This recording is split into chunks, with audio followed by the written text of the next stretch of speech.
Hello investors, welcome to today's video. இன்னைக்கு வீடியோவில் நம்ம என்ன பார்க்க போறோம்னா, நான் எப்படி என்னுடைய போர்ட்ஃபோலியோவை ஒரு சின்ன அமௌண்ட்லேருந்து பில்ட் பண்ணேன் அதுதான் பார்க்க போகிறோம். என்னுடைய போர்ட்ஃபோலியோ பார்த்தீங்கன்னா நீங்கள் வந்து ஸ்க்ரீனில் பார்க்கலாம். ஆக்சுவலாக பார்த்தீங்கன்னா இப்போதைக்கு ஒரு ஆல்மோஸ்ட் ஒரு 50 lakhs நியரில் இருக்குது. பட் இந்த போர்ட்ஃபோலியோவை நான் வந்து வெறும் 5 லட்சத்துல தான் கிரியேட் பண்ணேன். அதை எப்படி பண்ணன்றத டிப்ஸ் மட்டும் தான் உங்களுக்கு கொடுக்க போகிறேன். இது ஸ்டாக் ரெக்கமெண்டேஷன் கிடையாது, வேறு எந்த ரெக்கமெண்டேஷன் கிடையாது. ஜஸ்ட் நான் என்ன பண்ணன்றதை உங்களுக்கு ஷேர் பண்ண போகிறேன். இந்த இன்ஃபர்மேஷனை பார்த்தீங்கன்னா நீங்கள் வந்து வேறு எந்த யூடியூப் சேனல்லையும் வேறு எந்த யூடியூபரும் கண்டிப்பாக சொல்லியிருக்க மாட்டாங்கன்னு நினைக்கிறேன். ஏன்னா நானே ஆல்மோஸ்ட் வந்து பார்த்தீங்கன்னா நிறைய யூடியூபர்ஸை நான் ஃபாலோ பண்ணுறேன். லைக் வந்து இங்கிலீஷ் சேனல் ஆகட்டும், தமிழ் சேனல் ஆகட்டும், நான் நிறைய யூடியூபர்ஸை ஃபாலோ பண்ணுறேன். நான் ஸ்டாக் மார்க்கெட்டில் என்ட்ரி ஆகிறதுக்கு காரணமும் அந்த யூடியூபர்ஸ் தான். ஸோ அதனால் வந்து பார்த்தீங்கன்னா நான் கான்ஃபிடெண்ட்டாக சொல்கிறேன், இந்த டிப்ஸை வந்து பார்த்தீங்கன்னா எந்த யூடியூப் சேனலில் நீங்கள் பார்த்துருக்கவே முடியாது. அதே மாதிரி நானும் பார்த்தீங்கன்னா நிறைய புக்ஸ் படிச்சிருக்கேன். எல்லாத்துக்குமே தெரிஞ்ச ஃபேமஸான book rich dad poor dad. அதுக்கப்புறம் பார்த்தீங்கன்னா the little book that beads the market. இந்த புக்கு பார்த்தீங்கன்னா ஆரம்பத்துலேருந்து பார்த்தீங்கன்னா கதையாக சொல்லியிருப்பான். பட் கடைசியில் தான் உங்களுக்கு பார்த்தீங்கன்னா அது என்ன மெத்தடு என்ன ஃபார்முலான்னு சொல்லியிருப்பான். இதில் வந்து ஒரு மேஜிக் ஃபார்முலா இருக்குது. அந்த ஃபார்முலா நானும் ட்ரை பண்ணியிருக்கேன், நல்லாயிருக்கும். நீங்களும் புக்கை படித்து பார்த்து ட்ரை பண்ணுங்கள். ஸோ அடுத்து வந்து பார்த்தீங்கன்னா சைக்காலஜி ஆஃப் மணி, அடுத்து வந்து ஆட்டிடியூட் இஸ் எவ்ரி திங். எனக்கு ரொம்ப பிடிச்ச புக் இது. இந்த ஆட்டிடியூட் இஸ் எவ்ரி திங் தான் வந்து இந்த புக்கெல்லாம் படிக்கிறதுக்கே காரணம். ஸோ இந்த மாதிரி நான் நிறைய புக்கை படிச்சிருக்கேன். எல்லாமே பார்த்தீங்கன்னா ஸ்டாக் மார்க்கெட்டை பற்றி கடந்த வரலாறு சொல்லும். நிறைய பேர் வந்து பார்த்தீங்கன்னா ஸ்டோரி எழுதியிருப்பாங்க, உதாரணத்துக்கு ஸ்டோரி கொடுத்துருப்பாங்க. பட் அந்த டிப்ஸுன்றதை வந்து யாரும் சொல்லியிருக்க மாட்டாங்க. இப்போது நம்ம சைக்கிள் ஓட்ட கற்றுக்கும் போது ஆரம்பத்தில் சொல்லிக் கொடுக்கும்போது ஒரு அங்கிள் சொல்லிக் கொடுப்பாரு, இல்லை நம்ம வீட்டில் சொல்லிக் கொடுப்பாங்க. ஆனாலும் ஓட்டுற நம்ம ஏதோ ஒரு சின்ன ஒரு டிப்ஸ் இருக்கும், அதை நம்ம வந்து கண்டுபிடிக்கணும், நம்மளா ஃபீல் பண்ணணும். அதை பிடிச்சிட்டோன்னு வச்சுக்கலாம், சைக்கிளை ஓட்டிடலாம். ஸோ அவ்வளோ நாளாக 10 நாள் நம்ம ட்ரை பண்ணுவோம். அந்த 11ஆம் நாள் பார்த்தீங்கன்னா நமக்கே ஏதோ ஒன்று தோணும், அதை நம்ம ஃபாலோ பண்ணுவோம், உடனே சைக்கிள் சூப்பராக ஓட்டிடுவோம். அதை மாதிரி மார்க்கெட்டில் இன்வெஸ்ட் பண்ணுறதுக்கு ஏகப்பட்ட யூடியூபர் என்னென்னமோ சொல்லுவாங்க. நிறைய கிளாஸ் போனால் கூட பார்த்தீங்கன்னா உங்களுக்கு ஃபண்டமெண்டல் எப்படி அனலைஸ் பண்ணணும்னு சொல்லுவாங்க, டெக்னிக்கலாக எப்படி அனலைஸ் பண்ணணும்னு சொல்லுவாங்க, எங்கே வாங்கணும் ஸ்டாக்கு, எங்கே விற்கணும்லாம் சொல்லுவாங்க. ஆனாலும் அது பார்த்தீங்கன்னா இந்த வீடியோவுக்கு இது டோட்டலாக டிஃப்ரெண்ட். இப்போ நான் சொல்ல போகிறது என்னென்னா, என்னுடைய மனசுக்குள்ள நானா உருவாக்கின ஒரு ஸ்ட்ராட்டஜி. இது மேபி வேற யாராவது கூட ஃபாலோ பண்ணலாம். பட் நான் எந்த யூடியூப் சேனல்லையும் இருந்து எடுக்கல, அதே மாதிரி எந்த புக்ஸ்லையும் படிக்கல. எனக்கு தோன்றதை நான் செஞ்சேன், அதை நான் உங்கள்கிட்ட ஷேர் பண்ணுறேன். வாங்க வீடியோக்குள்ள போகலாம். வீடியோ ஸ்கிப் பண்ணாமல் பாருங்கள். ஏன்னா டெஃபினட்டாக இந்த வீடியோ நீங்கள் பார்த்ததுக்கப்புறம் உங்களுக்கு ஒரு கான்ஃபிடென்ட் வரும். ஓகே, சம்திங் இதில் இருக்குதுடா, நம்மளும் ட்ரை பண்ணி பார்ப்போமே. நீங்கள் இன்வெஸ்ட் பண்ணியிருந்தாலும் சரி, இன்வெஸ்ட் பண்ண ஆரம்பித்தாலும் சரி, ஓகே நம்ம ஏன் இப்படி ஸ்டார்ட் பண்ணக்கூடாதுன்னு உங்களுக்கே ஒரு கேள்வி வரும். அதனால் வீடியோ ஸ்கிப் பண்ணாமல் பாருங்கள். கம்மியான பணத்தை வச்சுட்டு எப்படி நீங்கள் வந்து ஒரு பெரிய கார்பஸை கிரியேட் பண்ணலான்னு நான் உங்களுக்கு சொல்ல போகிறேன். ஸோ வீடியோவை தொடர்ந்து பாருங்கள். இப்போ நீங்கள் ஸ்க்ரீனில் பார்க்கலாம், என்னுடைய போர்ட்ஃபோலியோவில் பார்த்தீங்கன்னா டோட்டலாக 61 ஸ்டாக் இருக்குது. நீங்கள் நினைக்கலாம், என்னப்பா இவ்வளோ பெரிய ஸ்டாக், இவ்வளோ நிறைய ஸ்டாக்ல இன்வெஸ்ட் பண்ணி வச்சுருக்கேன்.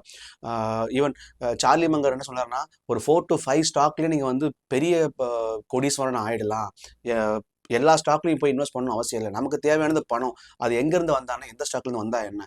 ஸோ அதனால் சரியான ஒரு 4-5 ஸ்டாக், 4-5 கம்பெனி ஃபண்டமெண்டலாக ஸ்ட்ராங்கான கம்பெனி நீங்கள் சூஸ் பண்ணி அதில் இன்வெஸ்ட் பண்ணிட்டாலே போதுன்னு சொன்னார். அதை தான் நிறைய பேரும் ஃபாலோவும் பண்ணுறாங்க, நிறைய பேர் அதை பற்றியும் வீடியோவும் போடுவாங்க. பட் நம்ம எல்லாருமே சார்லி மங்கர் மாதிரி பிரில்லியண்ட்டாக இருக்க முடியுமா? அவர் அனலைஸ் பண்ண மாதிரி நம்மளால் பண்ண முடியுமா? நமக்கு இருக்கிற டைம் வேறு, நம்ம எந்த மாதிரி ஃபீல்டில் ஒர்க் பண்ணுறோம், நமக்கு என்ன நாலேஜ், அதை பேஸ் பண்ணி நம்ம பண்ண முடியும். எல்லாருமே சார்லி மங்கர் மாதிரி வெறும் 4-5 ஸ்டாக்ல இன்வெஸ்ட் பண்ணி பெரிய கோடீஸ்வரர் ஆயிட முடியாது. ஏன்னா சார்லி மங்கர் மாதிரி அவர் ஒருத்தர் தான் இருக்காரு இல்லையா. Warren Buffett and Charlie Munger மாதிரி அவங்க ஒரு ஆள் தான் இருக்காங்க. மீதி எல்லாருமே அவர் சொன்னதை ஃபாலோ பண்ண தான் ட்ரை பண்ணுறாங்களே தவிர அவர் மாதிரி யாருமே கிடையாது. அதனால 4-5 ஸ்டாக்கு மட்டுமே வச்சு பெரிய ஆள் ஆகணுன்றது வந்து எனக்கு தெரியாது ஆக்சுவலாக.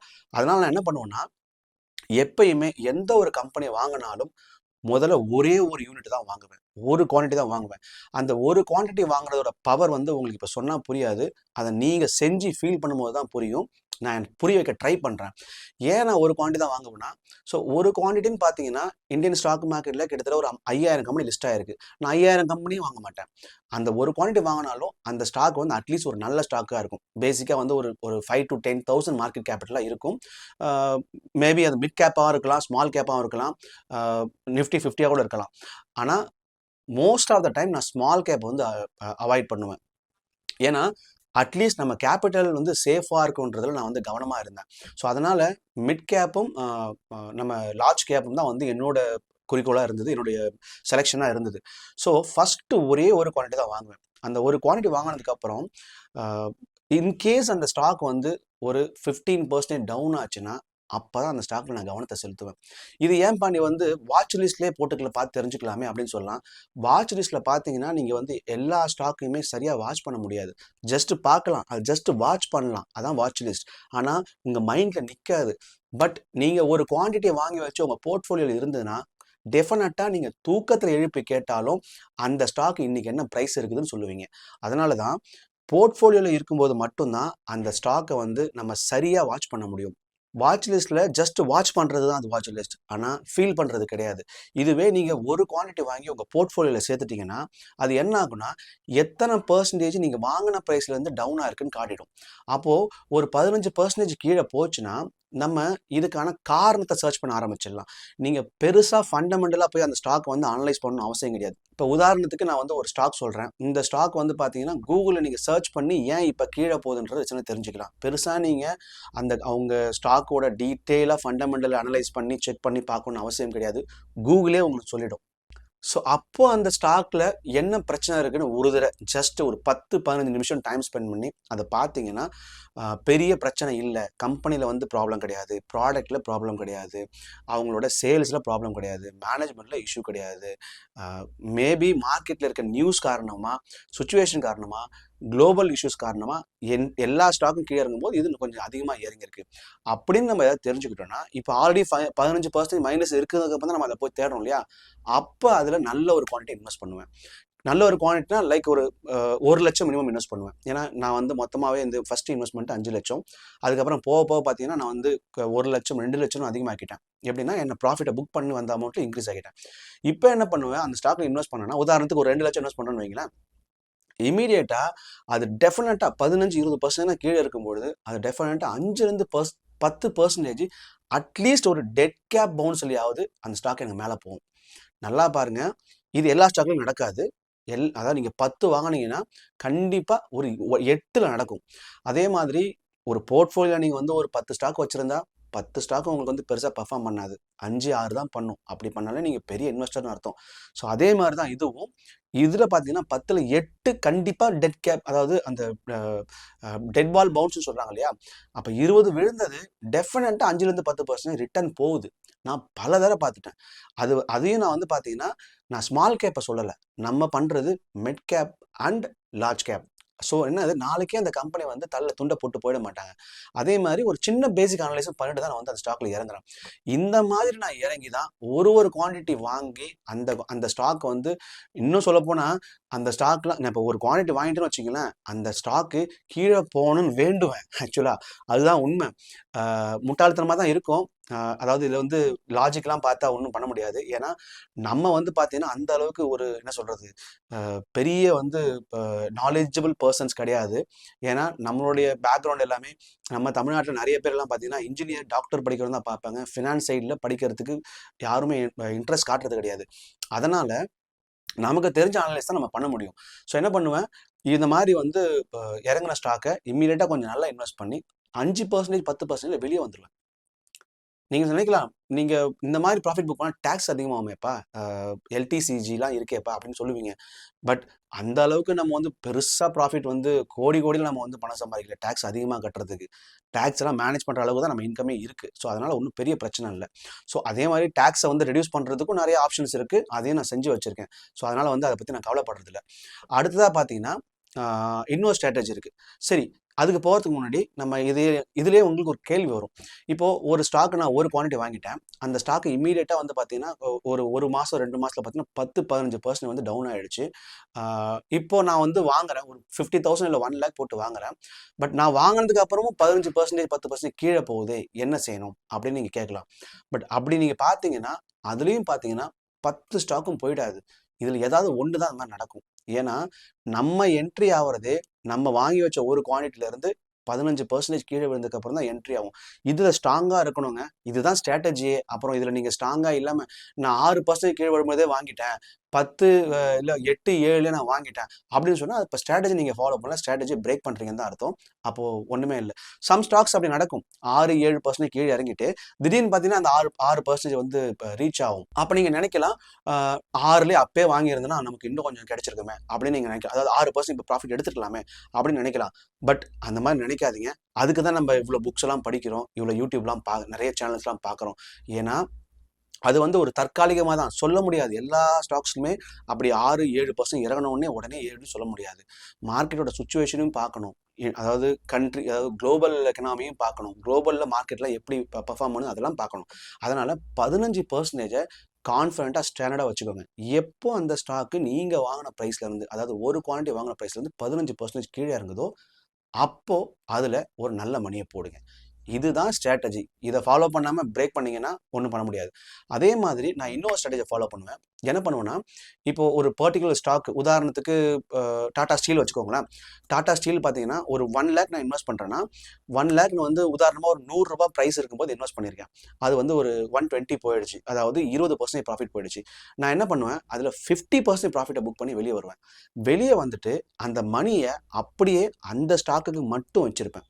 அதாவது நல்லா பாருங்கள், 50% நான் புக் பண்ணுறேன்னா 1 லட்சத்தில் பாதி 50 லட்சம், என்னுடைய ப்ராஃபிட் 20 லட்சத்தில் பாதி 10 லட்சம். அப்போ 60,000 ரூபாய்க்கு நான் வந்து ஸ்டாக்கை புக் பண்ணி வெளியே வந்துடுவேன். 60,000 ரூபாய் என் ஃபண்டு இப்போ எனக்கு வெயிட் பண்ணும். இப்போ என்ன பண்ணுவேன், மறுபடியும் 1.2, அதாவது 120லேருந்து இறங்குது இல்லையா, 110 105, அப்போது அகைன் இந்த 60 ரூபாய்க்கு டைரெக்டாக அந்த ஸ்டாக்கே வாங்குவேன். அப்படி வாங்கி என்னோட யூனிட்டை இன்க்ரீஸ் பண்ணுவேன். இதை ஏன் பண்ணுறேன்னா, சப்போஸ் அது வந்து பார்த்தீங்கன்னா ஒரு 120லேருந்து 140 போயிடுச்சுன்னா, நான் ஆல்ரெடி ஹோல்ட் பண்ணிட்டு இருக்க மீதி அந்த குவான்டிட்டி இருக்கு இல்லையா, ஆஃப் குவான்டிட்டி, அது வந்து எனக்கு ப்ராஃபிட்டை கொடுத்துட்டு தான் இருக்கும். இன்கேஸ் எனக்கு அந்த ஸ்டாக் வந்து கீழே இறங்குச்சுன்னா நான் 60,000 ரூபாய் அந்த ஸ்டாக்குக்கு ரெடியாக வச்சுருக்கேன். டெஃபினட்டாக சொல்கிறேங்க, அந்த 60 ரூபாயை அந்த ஸ்டாக்குக்கு மட்டும்தான் வச்சுருப்பேன். அதே மாதிரி 1 லட்சம் ஒரு ஸ்டாக்கு நான் ஃபிக்ஸ் பண்ணேன்னா அந்த ஸ்டாக்குக்கு அந்த 1 லட்சம் மட்டும்தான். அந்த பணத்தை எடுத்து நான் வேறு எந்த ஸ்டாக்கும் வாங்க மாட்டேன். அதே மாதிரி அவசரப்பட்டு மறுபடியும் 120 115க்கு வாங்க மாட்டேன்.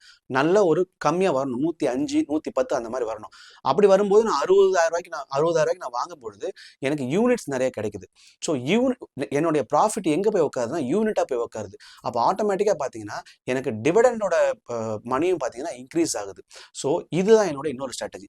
இந்த 2 ஸ்ட்ராட்டஜி தாங்க நான் ஃபாலோ பண்ணுறேன். கடந்த ஒரு 6-7 வருஷத்துக்கு முன்னாடி நான் வந்து இன்வெஸ்ட் பண்ண ஆரம்பித்தேன். கொரோனாக்கு அப்புறம் தான் நான் ஸ்டாக்ஸ் நிறையா வாங்கினேன். என்னுடைய லக்கி, கொரோனாக்கு அப்புறம் வாங்கினதால நிறைய கம்மியான விலையில் வாங்க முடிஞ்சுது. இப்போ பார்த்தீங்கன்னா எல்லாமே அதிகமாக இருக்குது. ஸோ அதனால் நீங்கள் என்ட்ரி ஆகணும்னா இப்படி என்ட்ரி ஆனீங்கன்னா உங்களால் கண்டிப்பாக எவ்ரி ஸ்டாக்ஸில் உங்களுக்கு 5 to 10% ப்ராஃபிட் எடுக்க முடியும். பட் அப்படி இல்லை, நான் வந்து இப்போ ஸ்டாக்கில் வந்து எனக்கு ரெக்கமெண்டேஷன் கொடுக்குறாங்க, நியூஸில் வருது அப்படின்னு சொல்லி டைரெக்டாக நீங்கள் வாங்கிட்டீங்கன்னா, யார் சொன்னாலும், எந்த அனலிஸ்ட் சொன்னாலும் அன்னைக்கு சொன்ன தேதியிலேருந்து அவங்க வந்து ஒரு 3 மாதம் டைம் ஃப்ரேம் கொடுப்பாங்க. டெஃபினட்டாக அந்த ப்ரைஸ்லேருந்து உடனே எல்லா ஸ்டாக்கும் ப்ராஃபிட் கிடைச்சிடாது. நீங்கள் இப்படியும் பண்ணலாம். அனலிஸ்ட் சொல்கிற எல்லா ஸ்டாக்ஸுமே ஒரு குவான்டிட்டி வாங்கி போடுங்க. ஒரு குவான்டிட்டியால் கண்டிப்பாக நம்ம சொத்து அழிய போகிறது கிடையாது. நம்மளால் முடிஞ்சது ஜஸ்ட் ஒரு குவான்டிட்டி, அதை வாங்கி போட்டு வெயிட் பண்ணி பாருங்கள். அது 7லேருந்து 8% இறங்கும். ஆல்ரெடி பெரிய அனலிஸ்ட்லாம் என்ன பண்ணியிருக்காங்க, ஆல்ரெடி அதை ஆராய்ச்சி பண்ணி அனலைஸ் பண்ணி நல்ல ஒரு டார்கெட் ப்ரைஸை ஃபிக்ஸ் பண்ணியிருக்காங்க இல்லையா. அப்போ சம்திங் ஏதோ இருக்குது. பட் இருந்தாலும் நான் அப்படியே வாங்கலை, அதில் நான் ஒரு ஸ்ட்ராட்டஜி அப்ளை பண்ணுறேன் அப்படின்னு நினச்சி ஒரு குவான்டிட்டியை வாங்கி வச்சு வெயிட் பண்ணி பாருங்கள். இறங்கும் போது லம்சமாக வாங்க, தட்டி தூக்குங்க. இதுதாங்க ஸ்ட்ராட்டஜி. இந்த ஸ்ட்ராட்டஜி உங்களுக்கு பிடிச்சிருந்துன்னா கமெண்ட்டில் சொல்லுங்கள். இல்லை இது வந்து இப்போ பிடிக்கல அப்படின்னாலும் கமெண்ட்டில் சொல்லுங்கள். ஸோ வீடியோ பிடிச்சதுன்னா வீடியோ வந்து லைக் பண்ணிவிட்டு சேனலை சப்ஸ்கிரைப் பண்ணுங்கள். நிறைய பேர் வந்து பார்க்குறீங்க பட் சப்ஸ்கிரைப் பண்ண மாட்டீங்க. சேனலை சப்ஸ்கிரைப் பண்ணிங்கன்னா அட்லீஸ்ட் என்னால் என்ன முடியுதோ அதை கண்டிப்பாக உங்களுக்கு ஷேர் பண்ணுவேன். ஸோ பெல் பட்டனை தட்டி வச்சுருங்க. ஃப்ரெண்ட்ஸ் அண்ட் ஃபேமிலிக்கு ஷேர் பண்ணுங்கள். தொடர்ந்து சப்போர்ட் பண்ணுங்கள். இதே மாதிரி இன்னொரு வீடியோவில் உங்களை திரும்ப சந்திக்கிறேன். அதுவரை உங்களிடமிருந்து விடைபெறுவது உங்கள் சேதுராமன். இது மார்க்கெட் மந்திரம்.